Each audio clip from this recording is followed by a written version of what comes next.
Welcome to the Writer Series podcast called Books and Company. The podcast is presented by Single To Do and the St. Peter's Episcopal Church here in Lago Vista, Texas. I am your host, Elizabeth Colvin. Every month we will showcase the art of writing, focusing on both fiction and non-fictional stories. You can visit us live or listen to our podcast. Please like, share, and enjoy the show. Have an amazing day.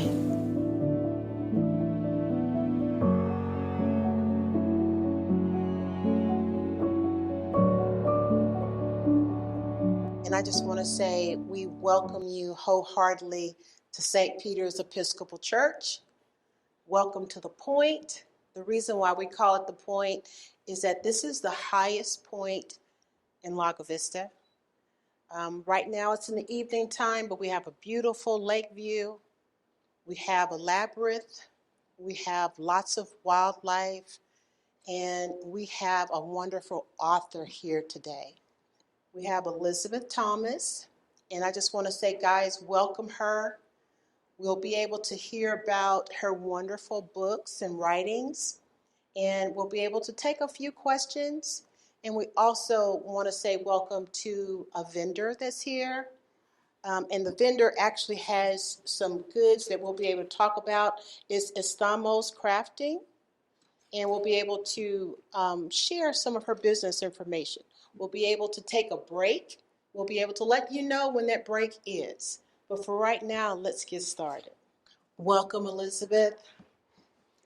We're glad to have you here. We know that you have several books that you've written, a major novel, some short stories. We want the audience to get to know you as a writer and a person. So can you just kind of tell us what are you working on now and give us an overview as far as your writing style? My writing style is a little bit all over the place. I don't seem to confine myself to one genre. Like Arden's Act is a historical romance. I'm working on two different novels right now through the Kindle Vella program on Amazon. And one of them is a very contemporary, almost free associating. I would call it a cross between Irma Bombeck meets John Dies at the End, but but I'm also working on a fantasy novel called The White Squirrel. Well, when did you start writing? What was your inspiration? I was 9 years old, and I had just finished my, a really, fairly advanced chapter book for a kid my age. It was Dodie Smith's novel version of 101 Dalmatians. And I had really loved the book, and I wanted something else to read that would make me feel like that, and I couldn't find anything, so I decided to write my own stuff. Okay. Yeah. Okay. And tell us a little bit about yourself. Where are you from? How long you've been in Texas? I was born and raised in Michigan. Um, I moved here over 25 years ago now. So, Good, yeah. good. And as far as places that you live in Cedar Park, is that correct? That's How long correct. have you been in Cedar Park? Well, that's over 25 years. Yeah. That's awesome. So you came from Michigan to Texas. No, actually, there was a stopover in Arizona, in Tucson. I lived in Tucson for a while when I was married, and that's where my kids were born. Oh, amazing. Yeah. Well, we're glad that you're here. We're glad that you're here in Texas. Now, I want to talk a little bit about Arden's Act. This is Arden's Act. Beautiful novel. Beautiful novel. I really liked how you were able to bring out the essence of being a woman in the 1600s in London. What gave you the motivation to start with that time period? Um, that was the period, my favorite period to study while I was getting my English degree at U of M. I had the best professor who just really made the history of that period come to life, and it it fascinated me that this was the time when women were allowed to be on stage. You know, in Shakespeare's time, they had men playing the female roles, and in 1660, when King Charles II came to the throne after about 10 years of the protectorate, after they had decapitated his father. And it was no longer, there was no longer a king. There was Oliver Cromwell, the Lord Protector. And because they were Puritan, they shut down all the entertainment. You know, there was no theater. But when it was ready to come back under the king, women were finally allowed to act on stage and play the female parts. So that's amazing. Yeah. Well, you definitely created Arden West. That's the name of the character. To be a very feisty, determined individual. You know, she could definitely walk into a room and demand whatever she wanted. Even though she went through a lot of stages, I just really, liked her development as a character. What went into the process of developing her as a character? That's that's a that's a really hard question, because in a way some of my writing, it's almost like it just comes to me. I'm not one of those people that draws out this big outline, and this has to happen by then, and then I just kind of write it all out. And I mean, you can't publish a romance, or well, you see, actually, this was picked up by a small publisher at first. Then they let me have the rights back to it, so I put out this self-published edition of it. But you can't sell a romance to a publishing company if there's not a happy ending. So, I mean, oh, spoilers. Oh. But, I knew eventually she had to wind up here. And Right. Well, she definitely went through a lot of trials, tribulations, situations as a woman. mhm. I mean, especially for the time period. And you were able to use, I would say, really great imagery. Thank you. And I really liked several parts, especially when you were describing her. So, just for our audience, would you like to read page 34? Sure. I think I have it marked in my book, just so they can get an idea of what the part that I have highlighted. Okay. Happy I to. think that gives a very good example of the imagery. I laugh a little because, one of the things they tell you is like never have a mirror scene, but do I listen? Arden took another look at herself in the mirror. Yes, her green eyes recalled the color of emeralds, and the lush darkness of her hair gratified no matter what Sir William said about fashion. With her tresses piled on top of her head, the widow's peak on her forehead stood out more, emphasizing her heart-shaped face. Still, a miracle, really, that Robert Courtenay found her attractive despite this garb. He'd never have noticed her but for the degeneracy of his friends.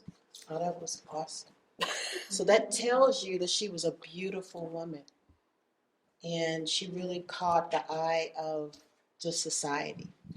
And even though she had to go through some elements in life, I really like how you were able to describe her. Now, as far as the other characters in the time frame, What was your thought process as far as the conflict? What would you say was a conflict moment in the book?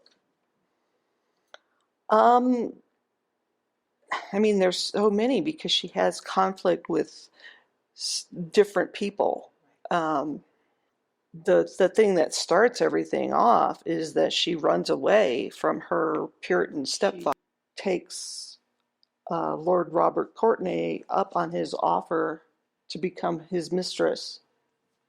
And that does put Treadwell, her stepfather, off the trail for a time, but he comes back. He winds up kidnapping her child. Uh, so she has a lot of conflict with him. But she also has conflict with the hero of the story. He can't quite. I mean, for one thing, he's supposed to be betrothed to a very, very young woman, uh, basically waiting for her to grow up to be marriageable age before they solemnify the thing. And he has every intention of going through with that for a while. Yeah. You know. Right. Well, I thought it was a very well written book. Well, thank you. I appreciate that a lot. Yes, and and I've read that you've done several different things. You also have worked on an actual stage play Hmm. Hmm. called The Circle. Hmm. And tell us about that. I love this play. I'm hoping that somehow it catches on because one of the thing I think is really cool about The Circle is that there is a role for a male actor that requires so much talent because there's a character who is a ghost.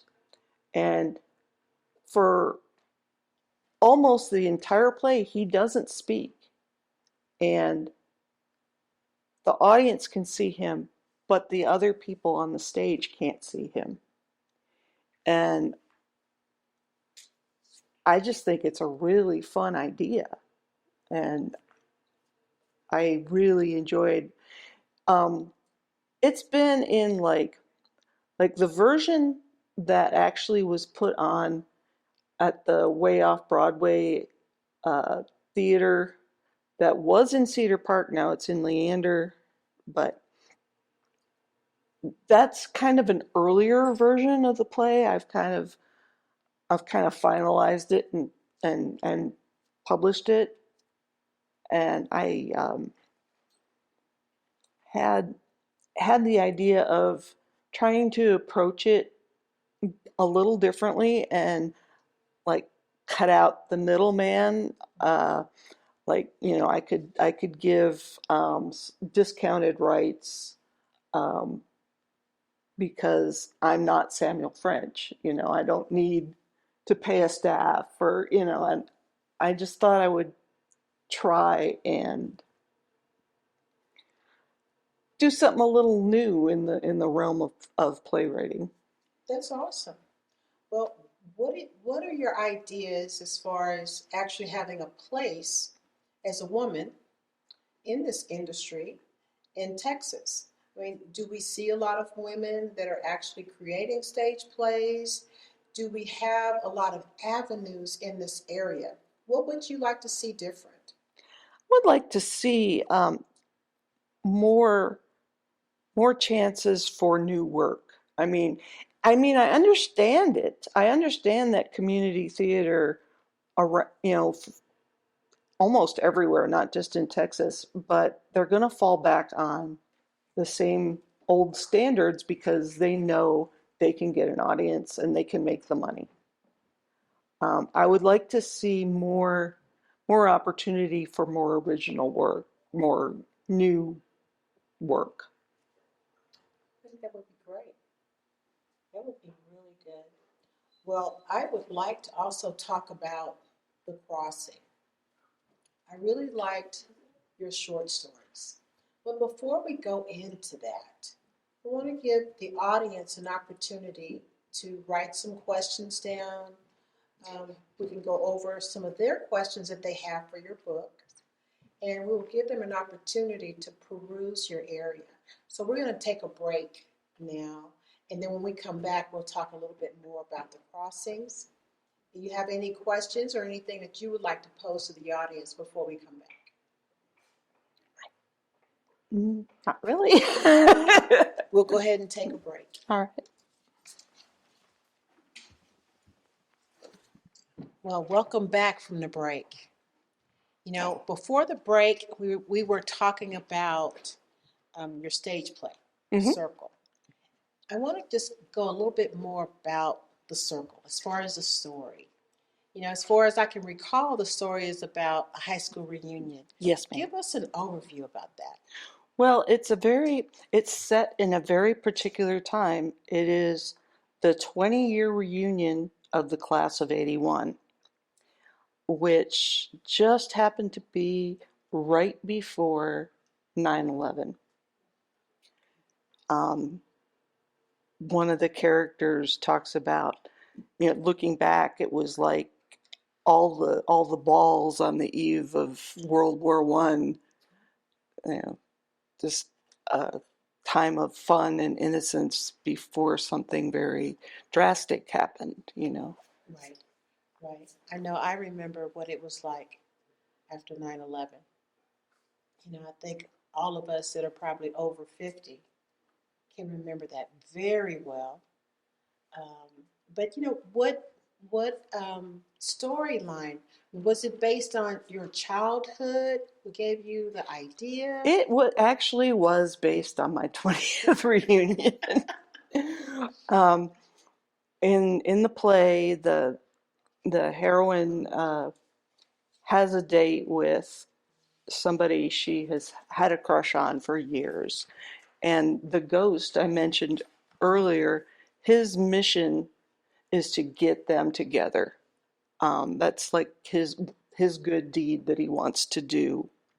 And because the ghost was also a member of that class, and the friends talk about, yeah, he made it to the 5th-year reunion. I don't know if he was at the 10, but he's not here, but he is here.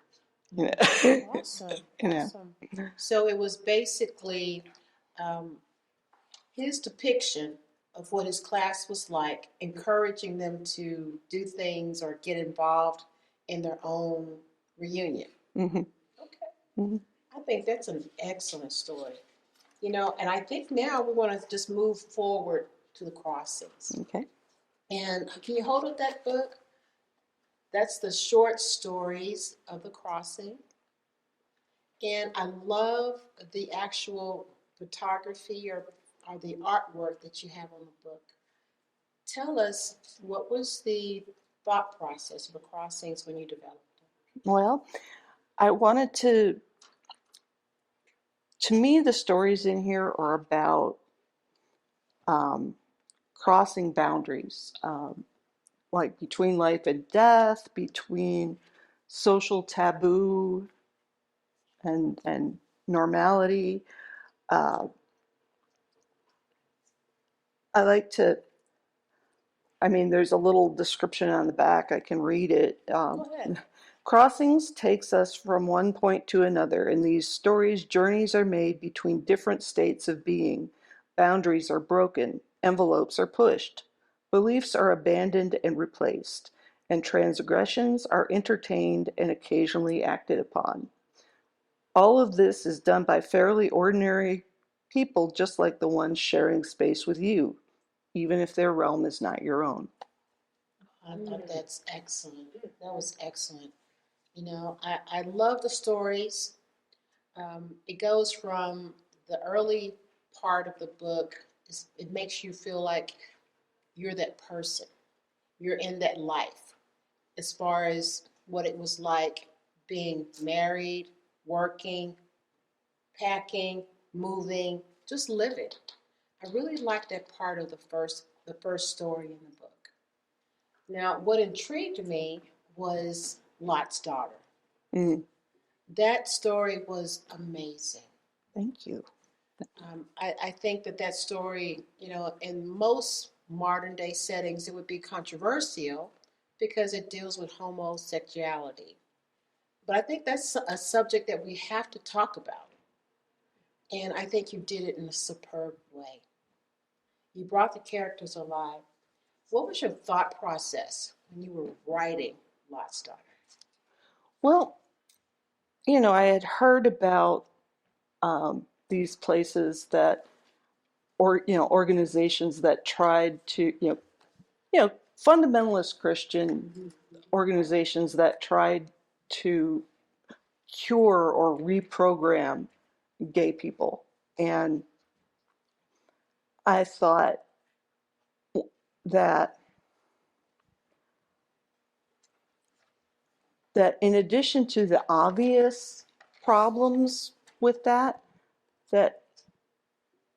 this is going to be really horrible for the people, like, say a gay man goes through one of these programs and is convinced he's cured, or you know he can fight his temptation, so he marries a girl. So what's that going to be like for her?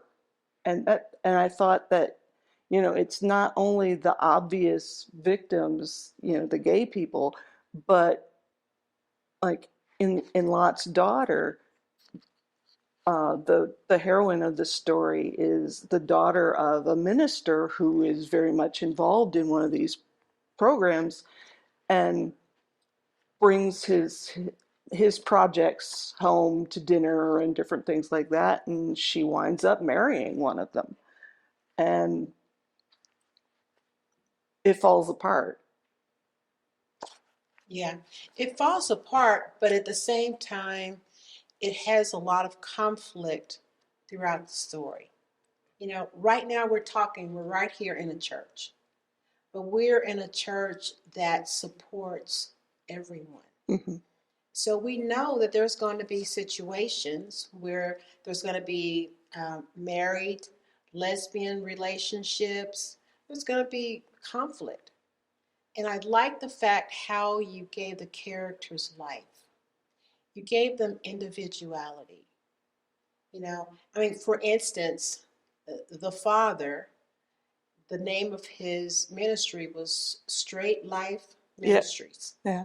So you were able to give a reader an idea of what you're talking about. And it didn't matter if they were 12 or if they were 60 or if they were older. They could get the idea of where the story was going. Um, One of the parts that I really liked was how you used the conflict of Stacy, the sister. Yeah. Yeah. Because Stacy is a minor, so sometimes you don't see where the minors are given a major role in a story. But Stacy really added a lot of depth.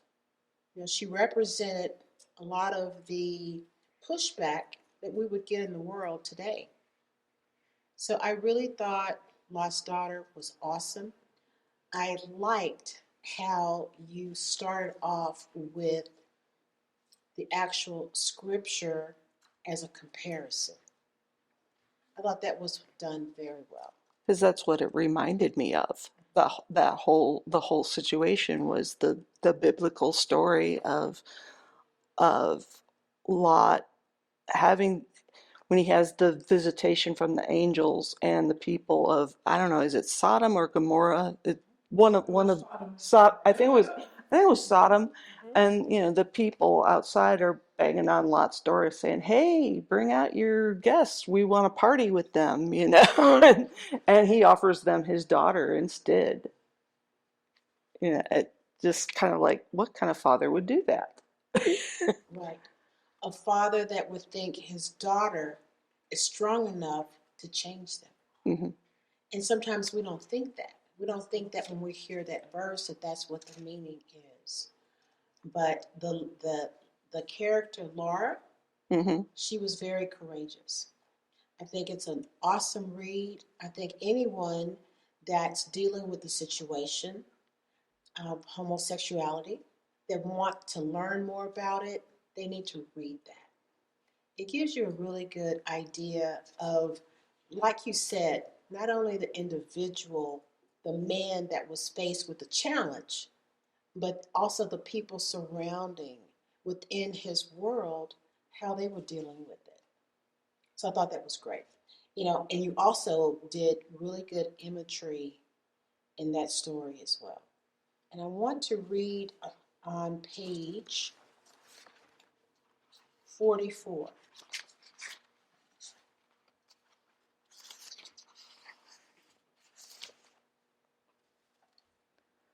Where would you like? You can go from the top of page 44 toward the lemon peel.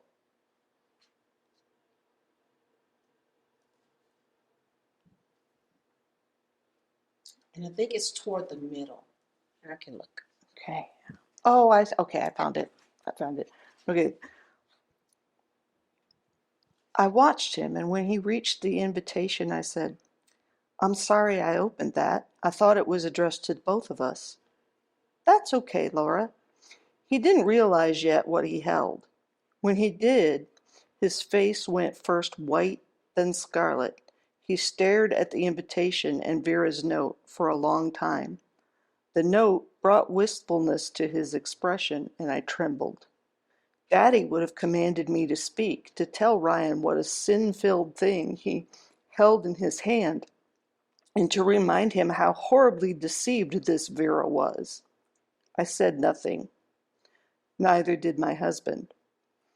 Thank God, and maybe thanks to my furtive glare not looking at Ryan, neither did Stacy. Ryan rose and threw the envelope and its contents into the kitchen garbage. We managed to get through dinner and the rest of the evening in small talk. I wanted to ask about the invitation, to extract Ryan's assurance he wouldn't attend this imitation sacrament, but I didn't know how to say the words. Not to mention, I feared urging him to deprive Stacy of her lurid spectacle would provoke her beyond resistance. I wanted Ryan to talk to me, but either he also didn't know what to say, or he wanted to avoid the subject. I'm sure Stacy's presence at the table did not help. Perhaps Ryan truly forgot the invitation once he disposed of it. I could not. While he slept, I slipped from our bed and fished it from the trash. From some motive I still do not understand, I shook grated lemon peel from it and put it in my purse. Awesome. I mean, that is awesome. It just tells the mindset of the storyline. I mean, without giving away too much of the book, it's an invitation to a lesbian wedding. And she's afraid that he's going to go behind her back. So she decides to take her sister. Because her sister really wants to go. Because Yes. she just wants to see it. Right. She's curious. And this story was, one of the things I do in this book is I put little introductory remarks at the beginning of the story. And this story was written in 2012, before gay marriage was legalized. But obviously some churches did it anyway. Yes. And that is the situation in the book. Oh, and it's an amazing depiction. I mean, I'm very proud to go to an Episcopal church. We've actually had a lesbian marriage too here, and it was something that we were very proud to be a part of. So I just want to include that. It was something that was educational, where everyone needs to be open to see what the process is like, not only for the person that's going through the battle, but the people that are part of their life. So we really thank you as far as that particular part of the book.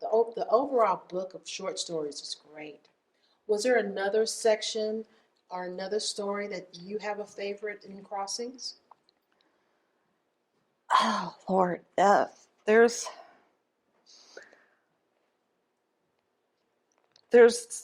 I like so many of them. I mean, that sounds so egotistical, but I had so much fun writing A Mediocre and Fairly Public Place. Just tell us, what is that about?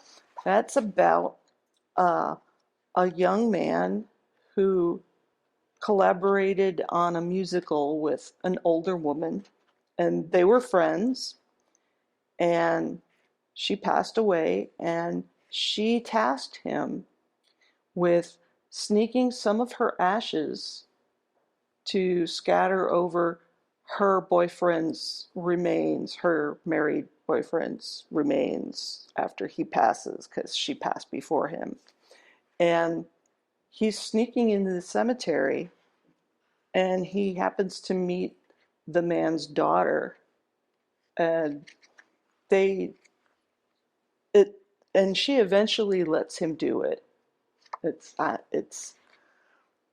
It's there's a lot of humor in it. It's And the name of that story again? A Mediocre and Fairly Public Place. It's kind of a it's to I meant it as a play on Peter Beagle's A Fine and Private Place, his story about the two dead people who fall in love in the cemetery. Yeah. Well, we really appreciate that. Yeah. And before we close, are there other writing opportunities, anything that you want to talk about Central Texas writing overall? I I guess one of the other reasons I liked that story, it was really my first story set in Texas, because I grew up in Michigan, and I tend to think of myself as a Michigan writer, but I'm slowly acclimating. And so I feel like I don't know that much about Central Texas writers per se. I kind of do this a little bit in isolation. Um, I was in a writers group with my friends here, but that was a long time ago, because I eventually decided that with a full-time job, I could not spend all the time reading other people's stuff and critiquing it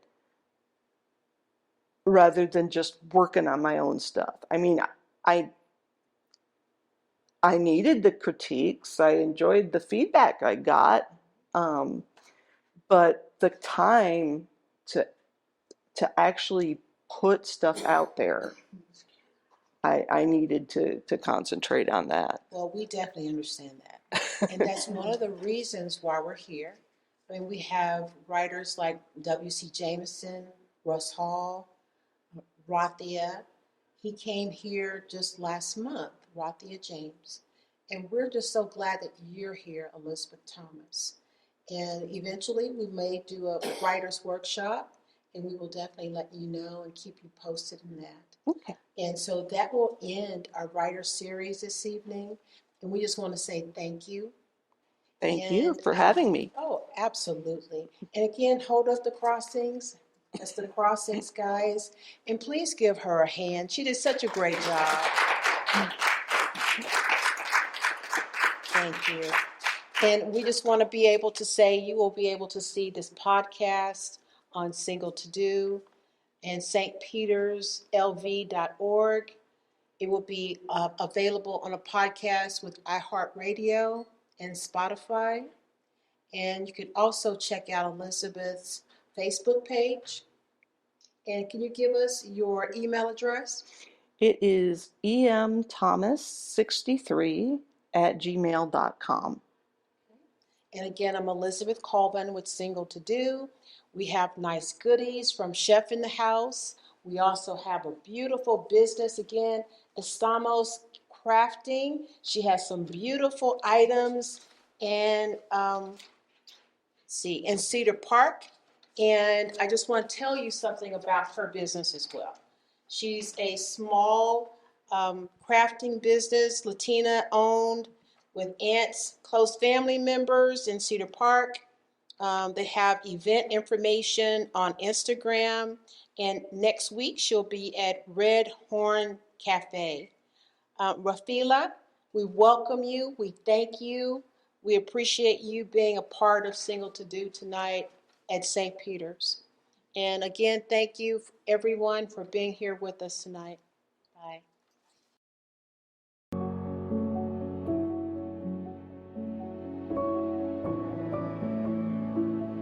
This is Elizabeth Colvin with Single to Do. Thank you for listening to our podcast. And we just want to say thank you to our Single to Do team, the City of Lago Vista, our Bishops Committee, Sumner's Productions, all writers around the world. We wish you peace, love, and tranquility. Remember to like and share. Have a great day.